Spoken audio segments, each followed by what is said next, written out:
Hello बच्चों, let's read this question. The question says endothelium lining of a blood vessel is formed of 1 ciliated epithelium, 2 columnar epithelium, 3 cuboidal epithelium, 4 simple squamous epithelium. तो ये हमारा multiple choice question है जिसमें हमें 4 options दिए गए हैं.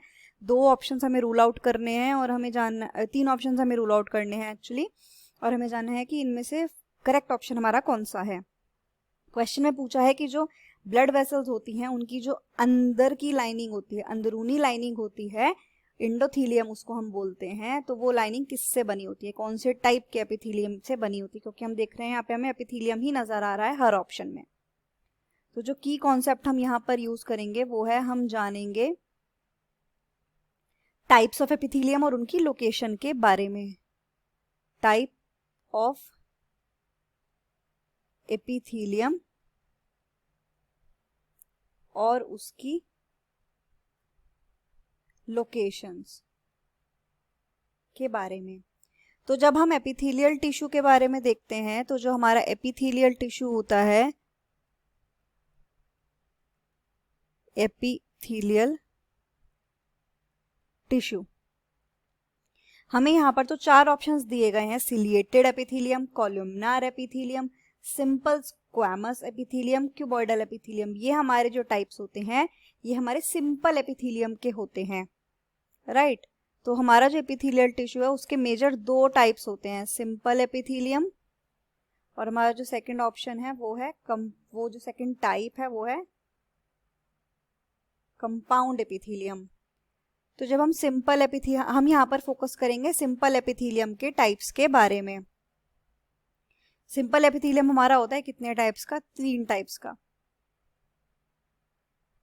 मेजरली हम जब देखते हैं तो हमारा 3 टाइप्स का होता है. सबसे पहला वाला का नाम क्या होता है? स्क्वैमस, यानी कि सिंपल स्क्वैमस एपिथेलियम. सेकंड हमारा होता है क्यूबॉइडल, यानी कि सिंपल क्यूबॉइडल एपिथेलियम. थर्ड हमारा होता है कॉलमनार, यानी कि सिंपल कॉलमनार एपिथेलियम. अब जब हम इन दोनों में देख रहे हैं तो इन दोनों में जो क्यूबॉइडल और कॉलमनार एपिथेलियम है, इनमें अगर सीलिया प्रेजेंट होगा, इनमें अगर सीलिया प्रेजेंट होगा तो उन्हें हम क्या बोलेंगे?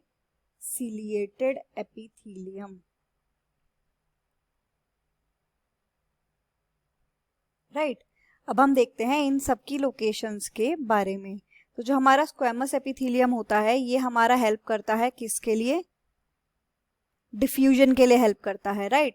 तो डिफ्यूजन में क्या होता है? डिफ्यूजन में बेसिकली एक्सचेंज होता है. जैसे कि सपोज करते हैं ये एक सरफेस ऑफ सेल्स है,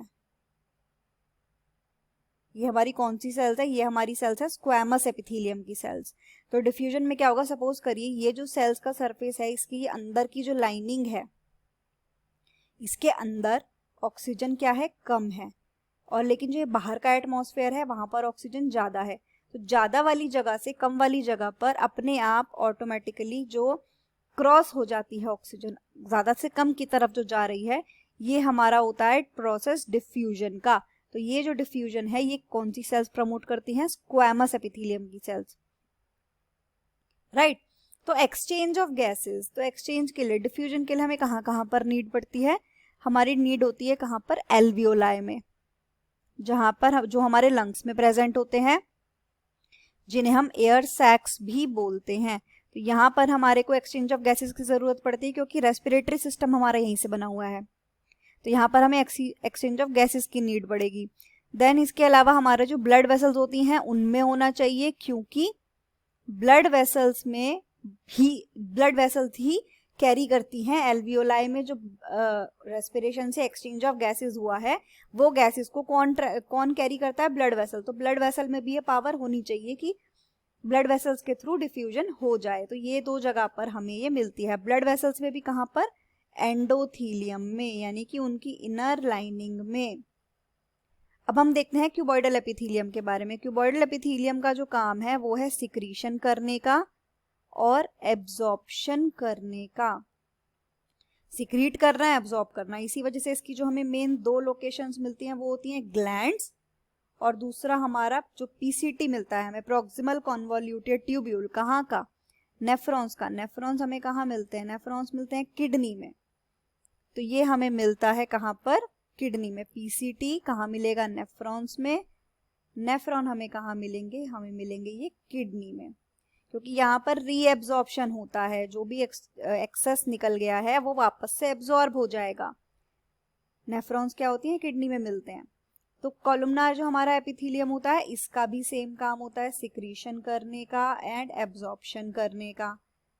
लेकिन ये हमें कहाँ पर मिलता है? Columnar epithelium. कॉलमनार एपिथेलियम हमें मिलेगा लाइनिंग में। कहाँ पर? लाइनिंग किसकी? Lining of stomach and intestines. Stomach की लाइनिंग में और इंटेस्टाइन्स की लाइनिंग में हमें ये मिलेगा। जब हम सीलिएटेड एपिथेलियम की बात करते हैं तो सीलिएटेड एपिथेलियम हमें मिलता है कहाँ पर? ये हमें मिलेगा ब्रोंकाई में या फिर फैलोपियन ट्यूब्स में। फैलोपियन ट्यूब्स में भी हमें ये मिलेगा। हमें जानना था कि एंडोथीलियम जो होती है लाइनिंग ब्लड वेसल्स की, उसमें हमें कौन सा मिलेगा, तो वो है हमारा सिंपल स्क्वैमस एपिथेलियम, जो हमें ब्लड वेसल्स में मिलेगा, जो हमारे को दिया हुआ है ऑप्शन नंबर 4 में। सीलिएटेड एपिथेलियम हमें कहाँ मिलता है? ब्रोंकाई में, फैलोपियन ट्यूब में। कॉलमनार एपिथेलियम हमें मिलता है स्टमक और इंटेस्टाइन्स की लाइनिंग में। क्यूबॉइडल एपिथेलियम हमें मिलता है ग्लैंड्स में, नेफ्रॉन्स ऑफ किडनी यहाँ पर। तो हमसे जो पूछा गया था एंडोथीलियम वाला ऑप्शन, एंडोथीलियम लाइनिंग जो होती है ब्लड वेसल की, उसमें वो किससे बनी होती है? तो वो बनी होती है option number 4, simple squamous epithelium. Simple squamous epithelium. Final answer is option 4, that is simple squamous epithelium. Hope you understood it well. Best of luck.